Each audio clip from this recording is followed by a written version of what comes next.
హల్లెలూయా. దేవుని బిడ్డలారా, చక్కగా ఆయన మాట ఆలకించండి.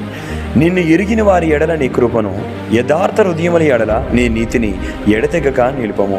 చక్కగా కీర్తనకారుడు దేవునికి ప్రార్థన చేస్తున్నారు. అయ్యా, నిన్ను ఎరిగిన వారి ఎడల నీ కృపను చూపండి. ఏ పరిస్థితిలో కూడా, ఎటువంటి సమయంలో కూడా అయ్యా వారిని విడిచిపెట్టకండి. నీవే ఆధారము, నీవే సహాయం అని బ్రతుకుతున్నారు. యథార్థమైన హృదయముతో జీవిస్తున్నారు. అయ్యా, నీ నీతిని అయ్యా కలిగిన వారుగా బ్రతుకుతున్నారు. వారిని ఎప్పుడు ఎడతెగగా జ్ఞాపకము చేసుకోదేవా అని కీర్తనాకారుడు భక్తుల కొరకు, ఆత్మీయుల కొరకు ప్రార్థన చేస్తున్నారు. ఆత్మీయులారా, ఆత్మీయులకు మాత్రమే ఆత్మీయ జీవితంలో ఎదురయ్యే శ్రమలు, సమస్యలు, ఓడిదొలుకులు, వ్యతిరేకమైన పరిస్థితులు అర్థమవుతాయి.